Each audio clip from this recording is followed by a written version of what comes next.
do a latte, a good old basic latte. You could do a lavender gray latte. Doesn't it just sound chic? She's back with love, money. Meghan. 5 months later and another season just dropped on Netflix. Like, they did not even wait a full year. They said, let's milk this show for all it's worth. And apparently it's not worth much because no one's watching it anymore. But I am. I reviewed season 1, well, made fun of mostly, and I committed myself to reviewing season 2 once it dropped. And here it is. And things have gotten worse. So much worse. Today's menu, comfort food made with very simple ingredients. Generational wealth. Quick background for those who missed season 1 or don't know what the show is about. With Love, Meghan is a feel-good homemaking cooking show designed to highlight how poor you are. A feel-good show that feels bad on your wallet. A suburban housewife's Pinterest come to life in a glorified TV show for the rich. Because to do the things that she does, you need a pantry, and then a second pantry to hold the first pantry's feelings, and also a garden the size of the United Kingdom. And some people called it tone deaf, I think I did in the past, but the show isn't tone deaf. It's noise-canceling headphones on a yacht. A show where every recipe should start with, assuming you own land, where they sometimes make meals on a budget, because the budget was spent on a $500,000 kitchen. And once again, every episode, Meghan Markle invites illustrious guests, from childhood friends to people she's never met before and again, stalked online, to horrible people that should never show their face on TV again. This isn't just a cooking show. It's a lifestyle ransom note. With love, the 1%'s laughing at you. Hi, by the way, I'm Eric if you're new here, and if you're not new here, welcome. If you want to watch my review of season 1, I'll leave it here somewhere, but let's get into season 2, guys, because this is, we've upgraded the budget. Season 2 of With Love, Meghan dials up on the price tag of things to really drive home the idea that we will never ever be able to do any of this. There's defined segments per episode, and each one starts with Meghan introducing us to our upcoming guest and preparing a nice little welcome treat for them. And quick side note, being Meghan's guest is both the best thing in the world and the worst thing in the world, okay? The best thing in the world because she will go above and beyond to actually make things that you will like, personalize things, you know, personalized gifts made with love, with care, with a lot of money. We like a lot of money. For example, when the chef that cooked her wedding meal comes to visit, Meghan makes her a safe travels kit, which includes cashmere socks, monogrammed for her, a matching eye mask, earplugs, hand sanitizer, breath mints, lip balm, and essential oils. And of course, a sachet of lavender so the guest can put it in her suitcase and keep everything smelling fresh. Did you hear that? Have you ever put a sachet of lavender in your suitcase? Of course you haven't. Poor. She even prints Safe Travels Claire in iron transfer paper so she can personalize the canvas bag. I think we're doing a bit much. And it can also be the worst thing because as soon as you step foot through the door, she puts you to work. Okay? Prepare to cook. If you're a chef, of which there are many this season, get ready to cook. And if you're not a chef, get ready to cook and do crafts. Crafts include making aprons for your kids to help out in the kitchen because it's never too early to put those fuckers to work. Using sliced fruit and vegetables to dip into ink and stamp the aprons, and the result is just...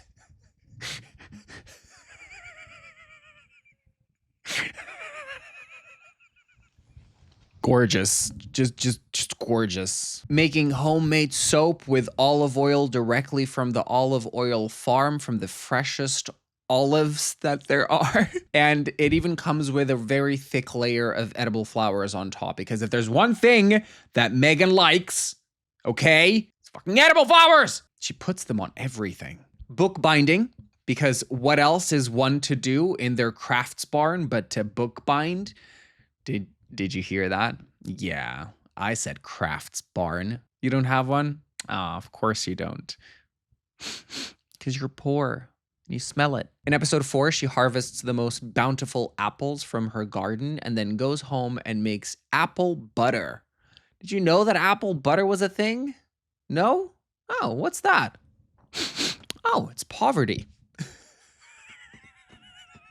But my favorite part is when she puts jars in the oven to give them an extra blast of sanitation just to make sure everything's sterile. Guys, this has got to be worse than distilled water. What is in the air that washing the jars is not enough? Like, what are we afraid is going to end up in the jars?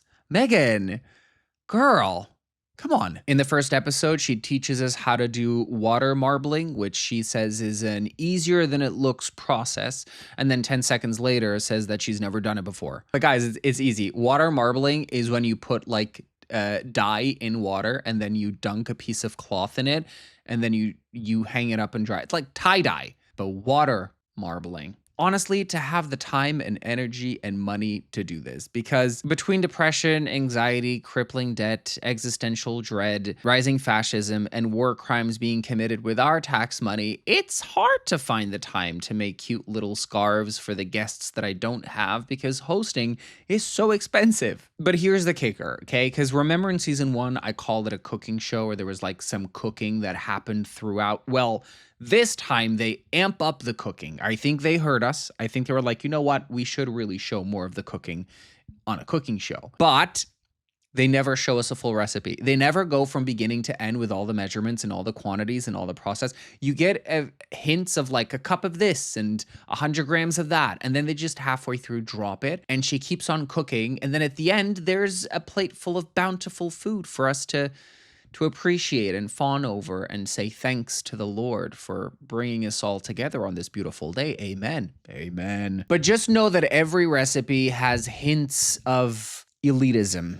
You know, everything comes from the pantry of millionaires. Like in episode 1, okay, they make homemade s'mores and they use lavender honey, which I guess is a thing, vanilla bean turmeric, and they also mix turmeric into the homemade marshmallow concoction that they created. And of course, chocolate bark, which was also homemade by our very fine host, Meghan, Duchess of Sussex, because I kept calling her Meghan Markle, and I know that's not her last name anymore. Honey lavender, turmeric marshmallows, vanilla bean turmeric. Now listen, I've never had s'mores in my life, believe it or not. I know, it's crazy. I actually wanted to know the recipe. I wanted to know how to make these fucking things, but instead, episode 3, she makes an Earl Grey lavender latte, because who the fuck likes a normal latte anyway, right? Girl, give us the recipe. It's got oat milk, a splash of vanilla extract, some honey, and if you're wondering about quantities, you're gonna keep wondering. It's just how it is. Then her guest, who is Tan from Queer Eye, cooks some French toast, and at the end, she sprinkles edible flowers on it. Wow, that's the gayest I've seen in a long time. It's fine, guys. She's an ally, okay? She's an ally for the underrepresented, for those without a voice. Unless those without a voice are Palestinian, in which case we're gonna stop donating to their organization because we don't want bad optics. No, but honestly, guys, everything she does is super affordable. Want to make olive oil soap bars? Let's go to an olive oil farm to get the bestest, most purest olive oil out there. Throwing a dinner party for friends? Let's head on over to a vineyard and get a full tour of the winemaking process, taste some, and then hand select the most scrumptious wine to serve to your guests. Honestly, hosting is so easy when you do it like Meghan. You know, first thing you need to do is be a millionaire. And then the rest just kind of falls into place naturally. Yeah, give it a try. But I want to talk about episode 2, because why the hell is Chrissy Teigen the guest? For some context, Meghan and Chrissy knew each other back in the day, back before either of them was famous. And then Meghan says that they haven't seen each other in 20 years and they just recently reconnected. Meghan, Google your friend Chrissy Teigen, okay? Google the tweets that she's put out there in the past, you know, before she was famous, or even when she was famous, but thought that nobody would care about her social posts because, you know, back in the day, the internet was a very different thing and people just thought, you know, you can post whatever you want and just move on with your life. The internet's forever. You fuck.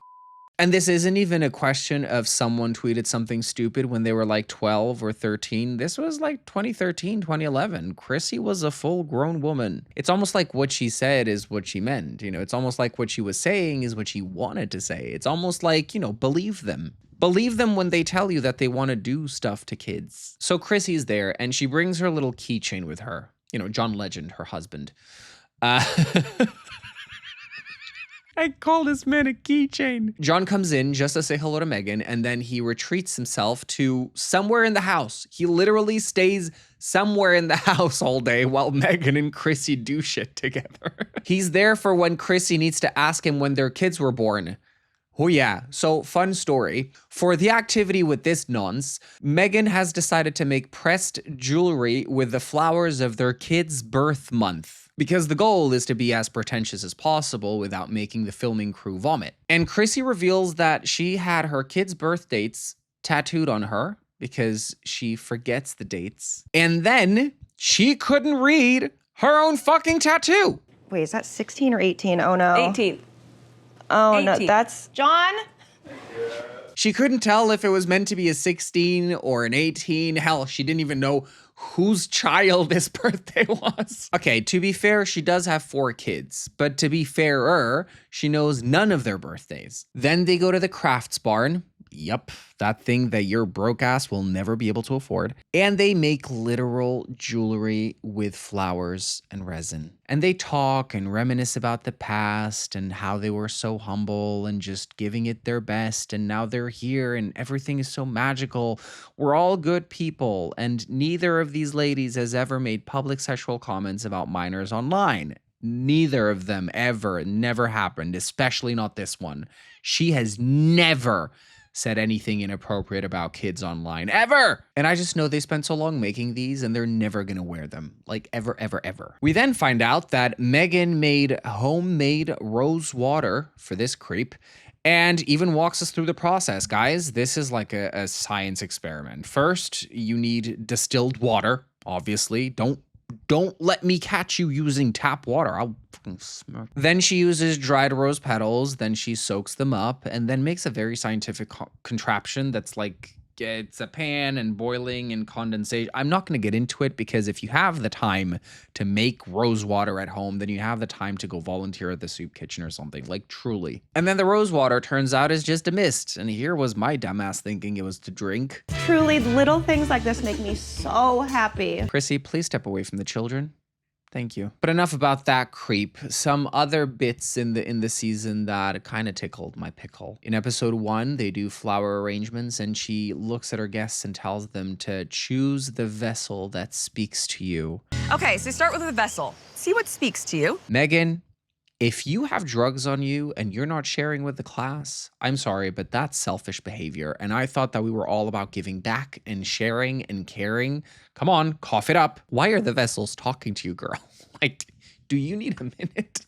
Do you want to sit down, talk about it? Let's make some rose water and spray it in the air. Just bask in its glory. The flower arrangement scene, though, they're arranging flowers and they're joyous and they're talking about the childlike wonder of being curious, fawning over each other's creations, and this is it. This is my 13th reason. This is how I go. It's your fault, Meghan, Duchess of Sussex.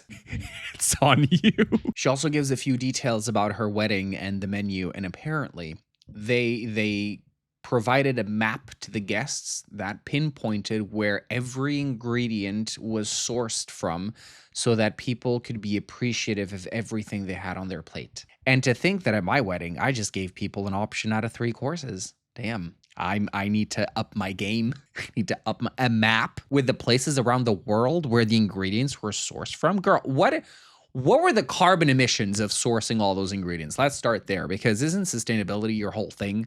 Nothing about this show is sustainable. First of all, they're not even in her house. We're back on the same set. No one's talking about where we are, but we do get to see the crew a little bit. They do get to taste her little recipes. You know, someone we don't see? H. That's her cute little nickname for Harry. You know, the guy who used to dress up as a Nazi when he was a kid.